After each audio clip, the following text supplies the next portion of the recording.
बाबा जी और हुजूर जी की प्यारी संगत जी, राधा स्वामी जी, स्वागत है आपका हमारे चैनल भजन मार्गम में। संगत जी, क्या आपने कभी सुमिरन करते समय ऐसा अनुभव किया है कि धीरे धीरे आपके हाथ पांव सुन्न होने लगते हैं, शरीर हल्का सा गायब होता हुआ महसूस होता है, लेकिन आप पूरी तरह जागरूक रहते हैं? क्या यह कोई बीमारी का संकेत है या फिर साधना की प्रगति का एक रहस्यमयी चरण? आखिर ऐसा क्यों होता है कि कुछ ही समय में शरीर की संवेदनाएं बदलने लगती हैं और भीतर एक अलग ही अवस्था बनने लगती है? आज हम इसी गहरे अनुभव के रहस्य को समझेंगे कि सुमिरन के दौरान हाथ पांव सुन्न कब और क्यों होते हैं और इसका हमारी आत्मिक यात्रा से क्या संबंध है। संगत जी, वीडियो को अंत तक अवश्य सुनिए, क्योंकि आज हम जानेंगे कि सुमिरन करते समय हाथ पैरों का सुन्न होना या इस प्रकार के अनुभव साधक को कब और क्यों होते हैं। अक्सर हर साधक को शुरुआत में ऐसे अनुभव होते हैं, कुछ इन्हें समझकर आगे बढ़ जाते हैं, लेकिन कुछ के लिए यही अनुभव एक बाधा बन जाते हैं। आज आप यह भी जानेंगे कि यह कोई बड़ी रुकावट नहीं है, बल्कि साधना के मार्ग का एक सामान्य चरण है, जिसे सही समझ और अभ्यास से बहुत आसानी से पार किया जा सकता है और आगे बढ़कर गहरे ध्यान की अवस्था तक पहुंचा जा सकता है। संगत जी, आगे बढ़ने से पहले आपसे एक छोटी सी विनती है। यदि आप पहली बार हमारे चैनल पर आए हैं तो कृपया चैनल को अवश्य सब्सक्राइब कर लें। संगत जी, जब हम भजन सिमरन की बात करते हैं तो सबसे पहली और सबसे ज़रूरी चीज़ होती है एकाग्रता, ध्यान की स्थिरता। अक्सर हम नाम का जाप तो करते हैं, लेकिन हमारा मन इधर उधर भटकता रहता है, जिसके कारण सच्चा लाभ नहीं मिल पाता। सद्गुरु महाराज ने हमें यह स्पष्ट मार्ग दिखाया है कि जब तक हमारी सूरत दोनों भौहों के बीच के केंद्र बिंदु पर स्थिर नहीं होती, तब तक हमारा सिमरन और भजन प्रभावी नहीं बन पाता। यही वह स्थान है जहाँ से हमारी अंतर यात्रा शुरू होती है। इसलिए संगत जी, जिनको नामदान की प्राप्ति हो चुकी है, उनके लिए यह और भी ज़रूरी हो जाता है कि वे अपने ध्यान को पूरी तरह उसी केंद्र पर टिकाने का प्रयास करें। भजन करते समय केवल शब्दों का उच्चारण ही पर्याप्त नहीं है, बल्कि पूरे मन, पूरी सूरत और पूरी जागरूकता के साथ नाम में डूबना आवश्यक है। सच्चाई ये है कि अधिकतर साधक इसी एक कमी से जूझते हैं, ध्यान की कमी। इसलिए हमें अपने अभ्यास में यह सुधार लाना होगा कि हम हर बार जब भी सिमरन करें, पूरी सजगता और एकाग्रता के साथ करें, क्योंकि सिमरन का वास्तविक सार और उसकी शक्ति केवल उसी में छुपी है। संगत जी, जब एकाग्रता स्थापित नहीं होती तो हमारा मन स्वाभाविक रूप से बाहर की ओर भागने लगता है। वह इंद्रियों के माध्यम से बाहरी वस्तुओं, रूप, रंग और विचारों में उलझ जाता है और इसी कारण भजन सिमरन में जो आनंद, रस और शांति का अनुभव होना चाहिए, वह धीरे धीरे समाप्त होने लगता है।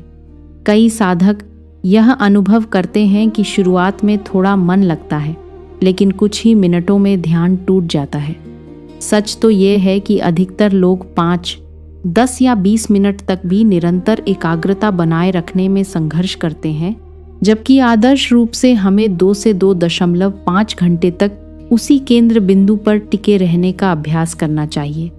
यही वह अवस्था है जहाँ से सच्चा भजन आरंभ होता है और आत्मिक प्रगति का द्वार खुलता है।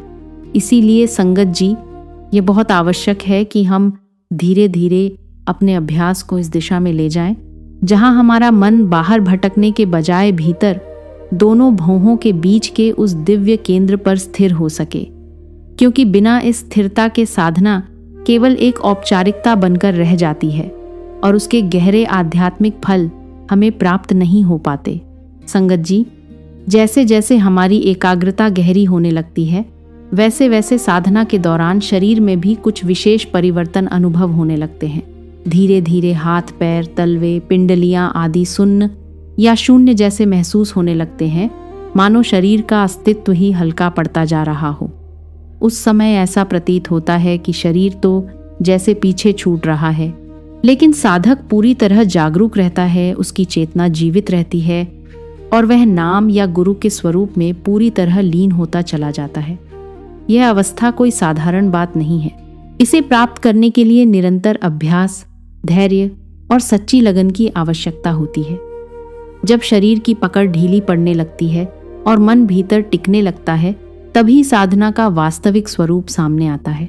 इसलिए संगत जी, यदि ऐसे अनुभव धीरे धीरे आने लगे तो घबराने की आवश्यकता नहीं है, बल्कि यह समझना चाहिए कि हमारी सूरत अब बाहर से हटकर भीतर की ओर मुड़ रही है और यही भजन सिमरन की सच्ची प्रगति का संकेत है।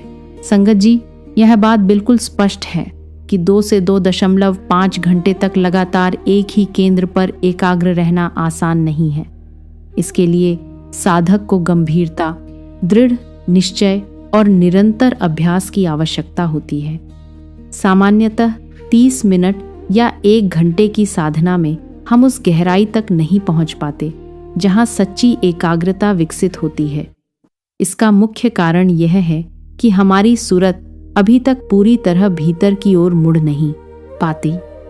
जब तक आत्मा भीतर और ऊपर की दिशा में उठना शुरू नहीं करती, तब तक भजन का वास्तविक अनुभव नहीं होता। संगत जी, इस प्रक्रिया में मन की भूमिका बहुत महत्वपूर्ण है। यदि मन भी उसी दिशा में सहयोग करे, यानी गुरु के स्वरूप या नाम में टिके, तो सूरत को भीतर ले जाना संभव हो जाता है। लेकिन मन की आदत तो 9 द्वारों के माध्यम से बाहर भागने की है। वह हमेशा इंद्रियों के विषयों में उलझा रहता है।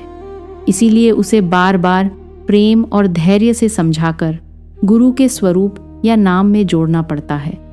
जब मन और सूरत दोनों एक दिशा में एक लक्ष्य पर केंद्रित हो जाते हैं, तभी यह भीतर की यात्रा संभव होती है। यही अनुशासन, यही अभ्यास धीरे धीरे हमें उस अवस्था तक ले जाता है जहां सच्चा भजन सिमरन फल देना शुरू करता है। संगत जी, अब यहाँ हमें एक बहुत गहरी बात को समझने की आवश्यकता है। हमें स्वयं से यह प्रश्न करना चाहिए कि ऐसा कौन सा आधार, कौन सा स्वरूप है जिस पर हम अपनी एकाग्रता को लगातार 2 से 2.5 घंटे तक टिकाकर रख सकें। यदि हम ईमानदारी से भीतर झांककर देखें तो उत्तर एक ही आता है, गुरु का स्वरूप। यही वह दिव्य आधार है जो मन को भटकने से रोक सकता है और सूरत को स्थिर कर सकता है।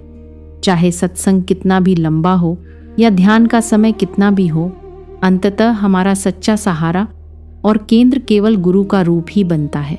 संगत जी, कई साधक रोजाना लंबे समय तक बैठते हैं, घंटों तक सिमरन भजन करते हैं, लेकिन फिर भी उन्हें भीतर कोई विशेष अनुभव, जैसे सुन समाधि ध्वनि में लीनता, प्राप्त नहीं होता। इसका मुख्य कारण यही है कि उनकी एकाग्रता अभी तक स्थिर नहीं हुई। यदि ध्यान बिखरा हुआ है तो फिर चाहे हम थोड़ा समय लगाएं या अधिक, उसका वास्तविक लाभ नहीं मिल पाता।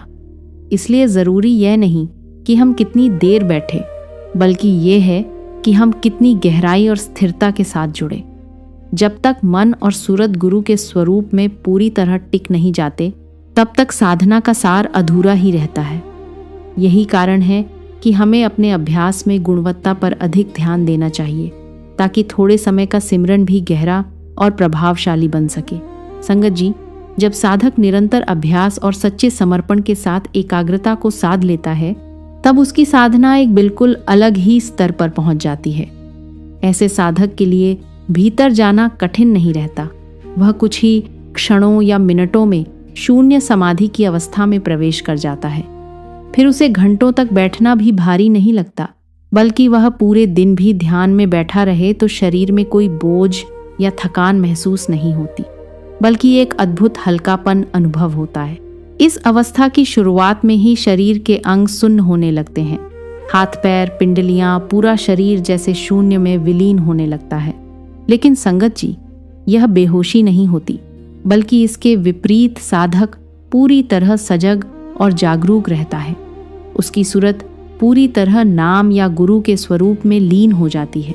जैसे जैसे यह लीनता गहराती है, वैसे वैसे भीतर एक गहरा सुकून, शांति और हल्केपन का अनुभव होता है, जिसे शब्दों में व्यक्त करना कठिन है। यही वह अवस्था है जहां साधना केवल प्रयास नहीं रह जाती, बल्कि एक सहज, आनंदमयी और गहन आत्मिक अनुभव बन जाती है, जहां साधक स्वयं को भूलकर केवल उस दिव्य सत्ता में समा जाता है संगत जी, भजन सिमरन का अंतिम उद्देश्य केवल मन को शांत करना नहीं, बल्कि उस महाशून्य समाधि की अवस्था तक पहुंचना है जहां साधक पूरी तरह भीतर की दिव्य ध्वनियों में लीन हो जाता है। यह कोई कल्पना नहीं, बल्कि आत्मा की वास्तविक यात्रा का एक उच्चतम अनुभव है। लेकिन इस अवस्था तक पहुंचने के लिए सबसे पहली और सबसे आवश्यक तैयारी है गुरु द्वारा दिए गए नाम को पूरी तरह स्वीकार करना और उसे अपने भीतर उतारना। संगत जी, इसका अर्थ केवल नाम का जप करना नहीं है, बल्कि यह समझ विकसित करना है कि हमारा यह शरीर, हमारा मन, हमारी परिस्थितियां सब कुछ गुरु का ही है और सब कुछ उसी दिव्य शब्द की अभिव्यक्ति है। जब यह भाव भीतर गहराई से बैठ जाता है कि मैं कुछ नहीं, सब कुछ गुरु का है, तब धीरे धीरे हमारा अहंकार ढीला पड़ने लगता है और मन का भटकाव कम होने लगता है। यही समर्पण हमें उस अवस्था के लिए तैयार करता है जहां सुरत सहज रूप से भीतर जाकर उन दिव्य ध्वनियों से जुड़ सके। जब साधक इस भाव में स्थिर हो जाता है, तब उसका सिमरन केवल एक क्रिया नहीं रह जाता, बल्कि एक जीवंत अनुभव बन जाता है जहां हर क्षण, हर सांस में उसे वही एक शक्ति, वही एक शब्द अनुभव होने लगता है। यही अवस्था धीरे धीरे उसे महाशून्य समाधि की ओर ले जाती है, जहां आत्मा अपने वास्तविक स्वरूप से मिलन का अनुभव करती है। संगत जी, साधना में आगे बढ़ने के लिए एक बहुत गहरी और निर्णायक समझ विकसित करनी पड़ती है। हमें अपने भीतर यह दृढ़ विश्वास जगाना होता है कि यह शरीर, जो नाम प्राप्त करने से पहले भी हमारे पास था, वास्तव में हमारा अपना नहीं है, यह भी गुरु का ही है। पहले अज्ञानवश हम इसे मेरा मानते रहे, इसी में अहंकार और आसक्ति जुड़ी रही। लेकिन जैसे जैसे आत्मिक जागरूकता आती है, यह समझ पक्की होने लगती है कि यह शरीर भी उसी दिव्य शब्द की एक अभिव्यक्ति है, गुरु की ही देन है। संगत जी, जब हम इस दृष्टि से देखने लगते हैं तो हमें महसूस होता है कि हमारे शरीर के हर अंग, आंखें, कान, नाक, मुख, सब उसी एक शक्ति के रूप हैं, उसी शब्द की अभिव्यक्ति हैं। यह केवल एक विचार नहीं, बल्कि एक जीने का दृष्टिकोण है जिसे भीतर उतारना होता है। यदि इस समग्र भाव में कहीं भी कमजोरी आ जाती है, यदि हम फिर से मैं और मेरा में उलझ जाते हैं, तो हमारी एकाग्रता टूटने लगती है और ध्यान में बाधा आने लगती है। इसलिए संगत जी, साधना केवल बैठकर सिमरन करने तक सीमित नहीं है, बल्कि यह एक निरंतर जागरूकता है। हर पल यह स्मरण रखना कि हम और हमारा सब कुछ गुरु का है। जब यह भाव दृढ़ हो जाता है, तब मन अपने आप शांत होने लगता है, सूरत भीतर टिकने लगती है और ध्यान की गहराई सहज रूप से बढ़ने लगती है। यही वह आंतरिक परिवर्तन है जो साधक को सच्ची आत्मिक प्रगति की ओर ले जाता है। संगत जी, जब यह समझ गहराई से बैठने लगती है कि हमारा शरीर और इसका हर पहलू उसी दिव्य शब्द की अभिव्यक्ति है, तब हमें यह भी महसूस होता है कि जो अन्न हम खाते हैं, शरीर के भीतर जो प्रक्रियाएं चलती हैं, यहाँ तक कि जो व्यर्थ पदार्थ बाहर निकलते हैं, यह सब भी उसी एक शक्ति की ही व्यवस्था है। यह दृष्टि साधारण नहीं है, बल्कि गहरी आत्मिक जागरूकता से उत्पन्न होती है।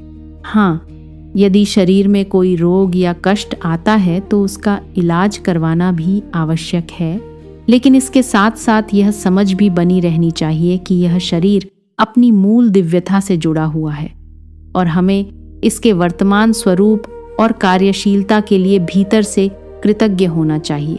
संगत जी, ये कृतज्ञता केवल शब्दों में धन्यवाद कह देने तक सीमित नहीं होनी चाहिए, बल्कि यह हमारे हृदय की सच्ची भावना बननी चाहिए। जब हम भीतर से महसूस करते हैं कि जो कुछ भी हमें मिला है, स्वास्थ्य, रूप, घर, परिवार, धन, समाज में पहचान, यह सब हमारा नहीं, बल्कि उस परम सत्ता की देन है, तब हमारे भीतर एक सच्चा धन्यवाद अपने आप उठता है। यही सच्चा शुक्राना साधना की शुरुआत बनता है।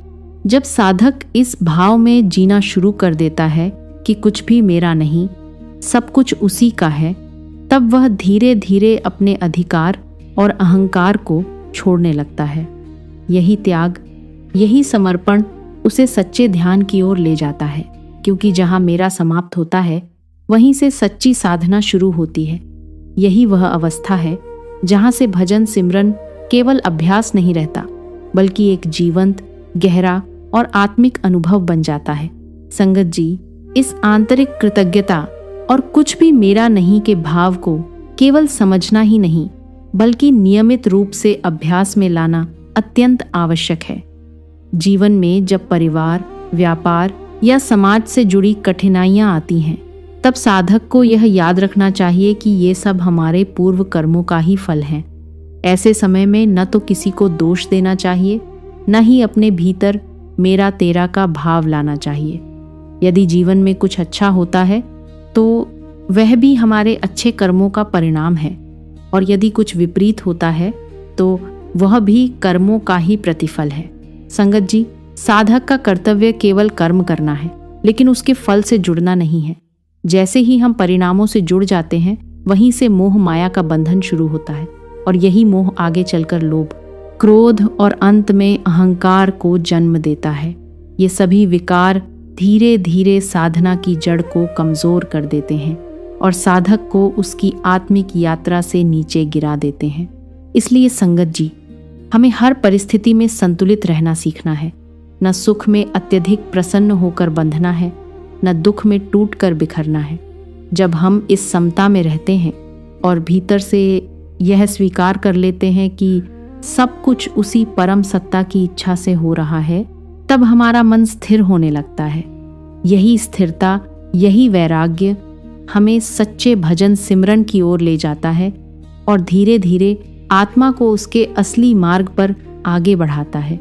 संगत जी, इस भाव को स्थिर करने के लिए केवल समझ काफी नहीं होती, बल्कि रोजाना अभ्यास बहुत आवश्यक है।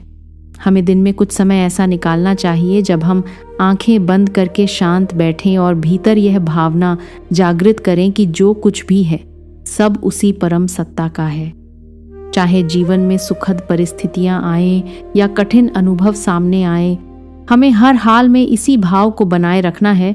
न किसी चीज से अधिक जुड़ना है और न ही किसी परिस्थिति से टूटना है। धीरे धीरे यह अभ्यास हमारे भीतर एक गहरी स्थिरता और संतुलन उत्पन्न करता है। संगत जी, साथ ही एक और बहुत महत्वपूर्ण बात का ध्यान रखना है, इच्छाओं और आसक्तियों से बचना। जैसे ही हम किसी वस्तु, व्यक्ति या परिणाम के प्रति चाहत और लगाव बढ़ाते हैं, वैसे ही हमारा अहंकार पोषित होने लगता है। ये अहंकार ही हमारी साधना के मार्ग में सबसे बड़ा अवरोध बनता है। इसलिए साधक का सच्चा कर्तव्य यही है कि वह अपने कर्म पूरे मन से करे, लेकिन उनके फल की अपेक्षा या चिंता न रखे। जब हम इस भाव में जीना शुरू कर देते हैं कि मैं केवल कर्म करने वाला हूँ, फल देना उस परमात्मा का कार्य है, तब हमारा मन धीरे धीरे हल्का और मुक्त होने लगता है। यही निष्काम भाव, यही आंतरिक वैराग्य हमें गहरे ध्यान की ओर ले जाता है। संगत जी, यही वह आधार है जिस पर आगे चलकर साधक सहज रूप से गहन समाधि में प्रवेश कर पाता है और भजन सिमरन का वास्तविक आनंद अनुभव करता है। संगत जी, साधना के मार्ग पर आगे बढ़ने के लिए सबसे महत्वपूर्ण बात है गुरु की आज्ञा का पालन।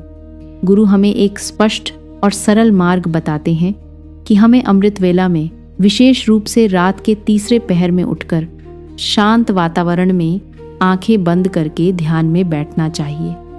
जब हम इस समय बैठते हैं तो वातावरण भी शांत होता है और मन को भीतर ले जाना अपेक्षाकृत आसान होता है।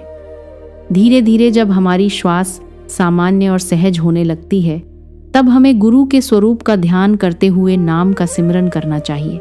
यही निरंतर अभ्यास मन को घर, परिवार और संसार के विचारों से हटाकर भीतर स्थिर करने में सहायक बनता है। संगत जी, यह स्वाभाविक है कि प्रारंभ में मन बार बार भटकेगा। पिछले कर्मों के कारण अनेक प्रकार के विचार, चिंताएं और भावनाएं ध्यान के समय सामने आएंगी, लेकिन हमें उन विचारों के पीछे नहीं भागना है, न ही उनसे घबराना है।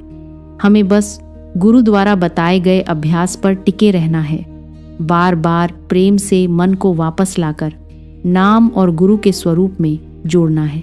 जब यह अभ्यास निरंतर दिनों और महीनों तक चलता है, तब धीरे धीरे मन के विकार जैसे क्रोध, मोह और अहंकार कम होने लगते हैं। मन शांत होने लगता है और सिमरन में गहराई आने लगती है। फिर एक समय ऐसा आता है जब साधक सहज रूप से ध्यान में स्थिर हो जाता है और सुन समाधि की अवस्था का अनुभव करता है, जहाँ शरीर शून्य जैसा हो जाता है और सूरत भीतर की दिव्य ध्वनि और प्रकाश में पूरी तरह लीन हो जाती है। यही वह अवस्था है संगत जी, जहाँ साधना का वास्तविक फल प्रकट होता है और आत्मा अपने असली मार्ग पर आगे बढ़ने लगती है।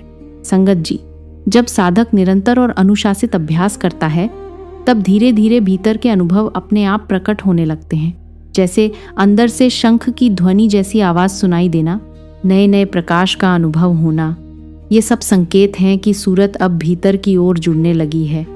लेकिन एक बहुत महत्वपूर्ण बात ध्यान रखने योग्य है कि ये अनुभव हमारी एकाग्रता को भंग नहीं करने चाहिए। हमें इन पर अटकना नहीं है, बल्कि नाम और गुरु के स्वरूप में ही स्थिर बने रहना है। और सबसे बड़ी बात, ये सब अचानक नहीं होता, ये केवल नियमित, सच्चे और अनुशासित अभ्यास का ही परिणाम होता है। संगत जी, इसलिए हमें रोजाना इस बात का प्रयास करना है कि हम अपने मन की सारी बिखरी हुई शक्ति को समेटकर दोनों भौहों के बीच के केंद्र पर 2 से 3 घंटे तक टिकाने का अभ्यास करें। यही अभ्यास हमें धीरे धीरे सुन समाधि की अवस्था में ले जाता है, जहाँ साधक दिव्य ध्वनि में लीन हो जाता है। यहाँ एक बहुत आवश्यक चेतावनी भी है। हमें अपनी साधना में किसी भी प्रकार की ढिलाई या लापरवाही नहीं आने देनी है। कई बार हम कुछ दिन उत्साह से अभ्यास करते हैं और फिर बीच में छोड़ देते हैं या हल्के में लेने लगते हैं, जिससे पूरी प्रगति रुक जाती है। संगत जी, आत्मिक मार्ग में सच्ची उन्नति केवल उन्हीं को मिलती है जो निरंतरता बनाए रखते हैं। इसलिए हमें अपने सिमरन को एक जिम्मेदारी, एक प्रेममयी साधना और एक जीवन का लक्ष्य समझकर करना है, बिना रुके, बिना ढीले पड़े। जब यह निरंतरता और समर्पण जुड़ जाता है, तभी साधक वास्तविक अनुभवों तक पहुंचता है और उसकी आत्मा धीरे धीरे उस परम सत्य की ओर अग्रसर होती है। संगत जी, जो साधक प्रतिदिन नियमित रूप से 2 से 2.5 घंटे तक सिमरन, ध्यान और भजन में समय लगाते हैं, वे अपने भीतर एक गहरी शांति, संतोष और स्थिरता का अनुभव करते हैं। उनका मन धीरे धीरे शांत हो जाता है और जीवन में एक संतुलन आने लगता है।